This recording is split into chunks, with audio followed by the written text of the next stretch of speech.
Hello there everyone, we've got a new Let's Play. This was suggested by one of my friends. It's called Katawa Shoujo, and it's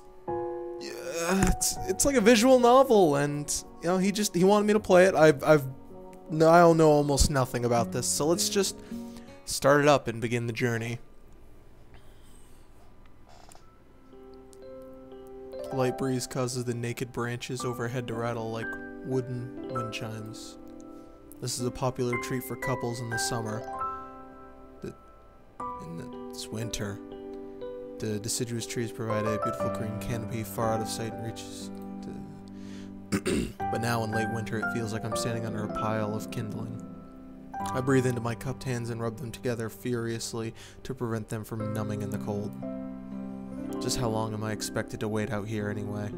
I'm sure the note said 4 p.m. Ah yes, this note slipped between the pages of my math book while I wasn't looking. As far as cliches go, I'm more of a fan of the letter in the locker, but at least this way shows a little bit of initiative. As I ponder the meaning of the note, the snowfall gradually thickens. The snowflakes silently fall from the white painted sky are the only sign of time passing in the stagnant world.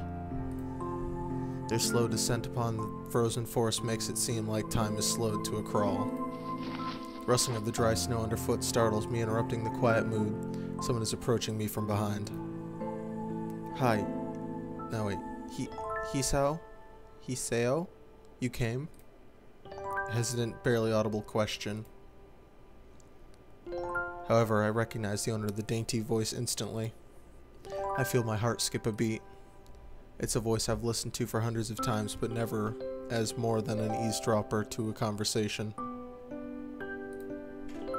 I turn to face this voice, the voice of my dreams, and my heart begins to race. So I think she gave the note to him. Iwanako, I got a note telling me to wait here. It was yours?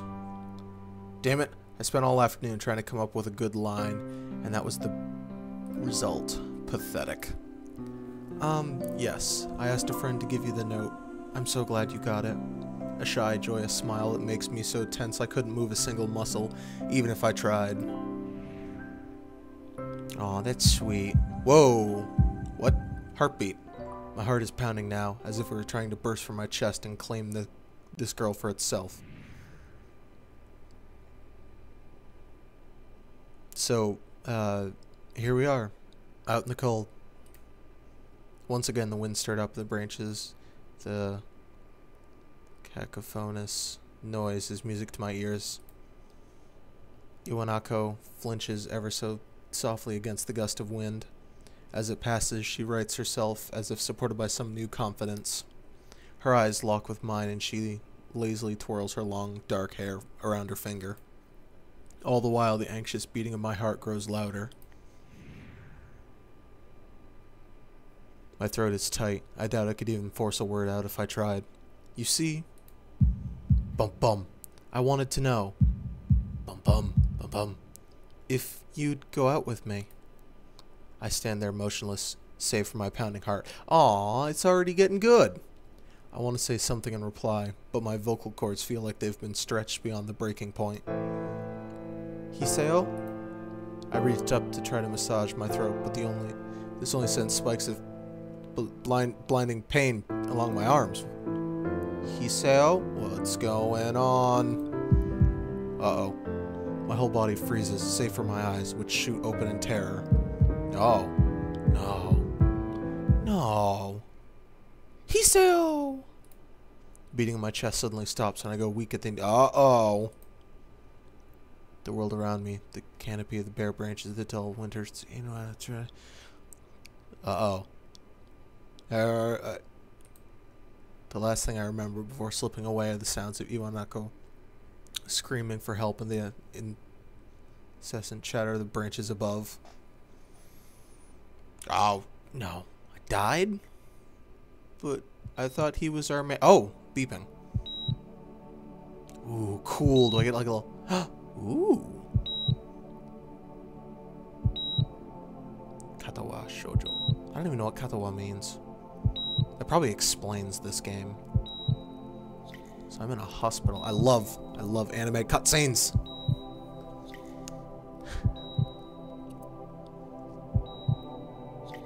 Kagami! That's my name. I edited this. Not really, I'm just kidding. I really didn't, but that is my name.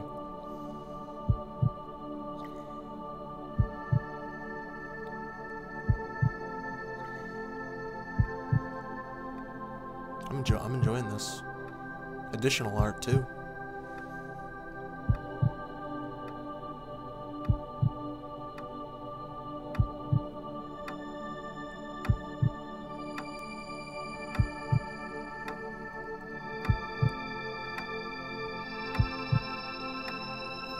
So I'm at a hospital. Go on, game. Tell me more about this hospital. Try and scoot my mouse off as far as possible. It's been 4 months since my heart attack. Oh, I had a heart attack. Ooh. In the whole time, I can probably count the times I've left this hospital room unsupervised on one hand. 4 months is a pretty long time when you're left alone with your thoughts, so I've had plenty of time to come to terms with my situation. Arrhythmia. A strange word, a foreign, alien one that you don't want to be in the same room with. A rare condition, it causes the heart to act erratically and occasionally beat way too fast. It can be fatal. Apparently, I've had it for a long time. They said it was a miracle that I was able to go on so long without anything happening. Is that like transiopathic arrhythmia or something? They probably have different meanings. That's like the Big Bang. Is that really a miracle? I guess it was supposed to make me feel better, more appreciative of my life. It really didn't do anything to cheer me up. My parents, I think, were hit harder by the news than I was. They particularly had 2 hemorrhages apiece. Wow, that's not good. I had already had a full day by then to digest everything. To them, it was all fresh. They were even willing to sell their house in order to pay for a cure. That's nice of them. Of course, there isn't a cure. Because of the late discovery of this condition, I've had to stay at the hospital to recuperate from the treatments. When I was first admitted, it felt as if I was missed. For about a week, my room in the ward was full of flowers, balloons, and cards. But the visitors soon dwindled, and all the get-well gifts began trickling down to nothing shortly after. I realized that the only person I had gotten so many cards and flowers was because sending me their sympathy had been turned into a class project. Oh, that's sad. Maybe some people were genuinely concerned, but I doubt it. Even in the beginning, I barely had visitors. By the end of the first month, only my parents came by on a regular basis. Iwanaka was the last to stop visiting. After 6 weeks, I never saw her again. We never had that much to talk about when she visited anyway. We didn't touch the subject that between us on that snowy day ever again. The hospital? It's not really a place I'd like to live in. The doctors and nurses feel so impersonal and faceless. I guess it's because they're in a hurry and they have a million other patients waiting for them, but it makes me feel uncomfortable. For the first month or so, I asked the head cardiologist every time I saw him for a rough estimate of when I'd be able to leave. He never answered anything in a straightforward way, but told me to wait and see if the treatment and surgeries worked. So I idly observed the scar that the surgeries had left in my chest slowly change its appearance over time, thinking it's some kind of omen. I still asked the head cardiologist about leaving, but my expectations are low enough now that I'm not disappointed anymore when I don't get a reply. The way he shuffles around the answer shows that there's at least hope. At some point, I stopped watching TV. I don't know why. I just did. Maybe it was the wrong kind of escapism for my situation. I started reading instead. There was a small library at the hospital, although it was more like a storeroom for books. I began working my way through it, one small stack at a time. After consuming them, I would go back for more. I found that I liked reading, and I think I even became a bit addicted. I started feeling naked without a book in my hand. But I loved the stories. That was what my life was like. The days became increasingly harder to distinguish from each other, differing only by a book I was reading and the weather outside. It felt like time blurred into some kind of gooey mass. I was trapped inside, instead of moving within. A week could go by without me really noticing it. Sometimes I'd pause in realization that I didn't know what day of the week it was. And other times, all the things that surrounded me would painfully crash into my consciousness through the barrier of nonchalance I had set up for myself. The pages of the book would start to feel sharp and burning hot, and the heaviness in my chest would become so hard to bear, so that I had to put the book aside and just lay down for a while, looking at the ceiling, as if I was going to cry. But that happened only rarely, and I couldn't even cry. Today the doctor comes in and gives me a smile. He seems excited, but not very. It's like he's trying to make an effort to be happy on my behalf. My parents are here, and it's been a few days since I've seen the last of them. Both of them are even sort of dressed up. Is this supposed to be some kind of special occasion? It's not a party. There is a ritual the head cardiologist has. He takes his time sorting his papers, then setting them aside, as if to make a point of the pointlessness of what just happened. Blah, blah, blah. Then he casually sits down on the edge of the bed next to mine. He looks me in the eye for a moment. "Hello, Hiseo. How are you today?" I didn't answer him, but I smile a little back at him. "I believe that you can go home. Your heart is stronger now, and with some precautions, you should be fine. We have all your medication sorted out. I'll give your father the prescriptions." The doctor hands a sheet of paper to my dad, whose expression turns wooden as he reads it quickly. "So many. ... I take it from his hand and look at it myself, feeling numb. How am I supposed to react to this? Hallucination. The absurd long list of medications starting back from me. The paper seems insurmountable.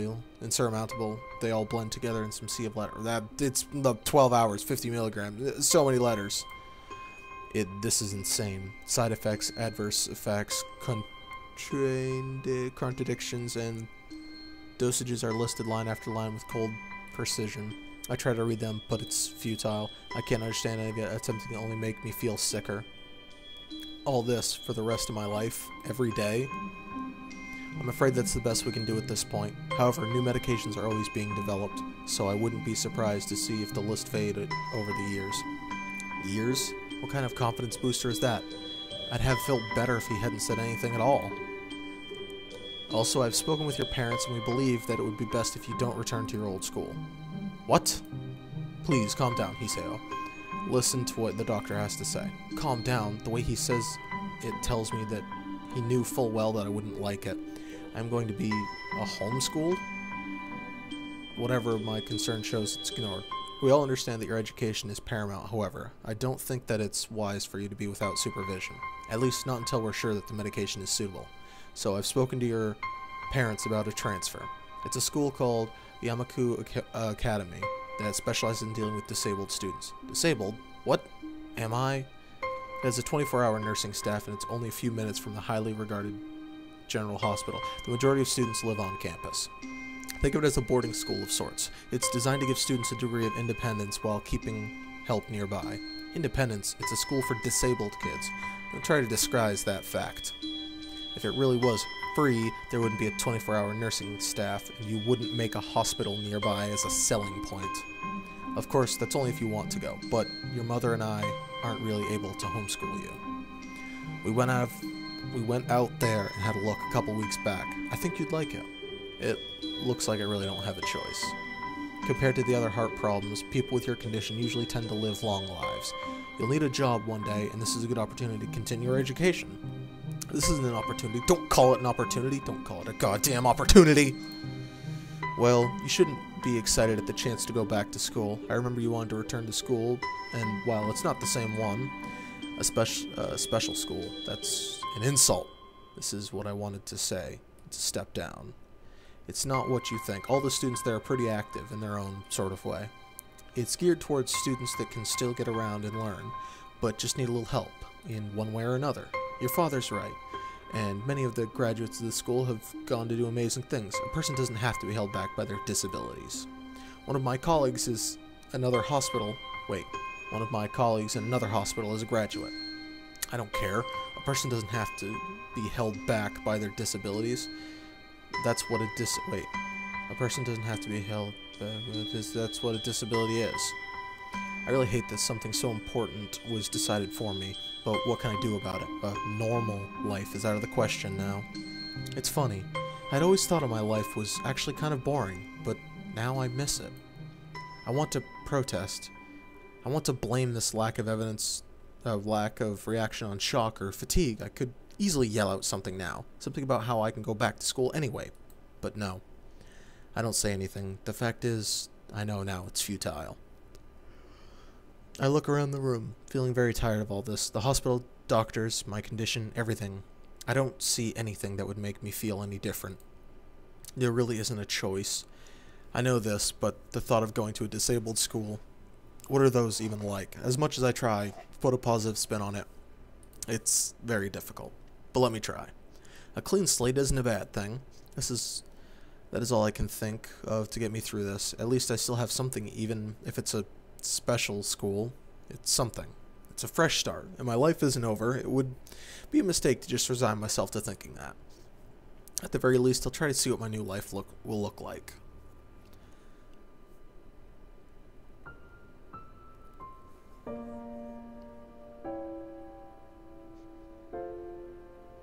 Act 1. Life expectancy. So I think honestly, I don't really know how this thing like pauses things, but I think we'll end it here, and hopefully you all enjoy. Comment, like, subscribe, favorite, it really helps. Tell me what you think of this series and everything like that, and as always, have a good night.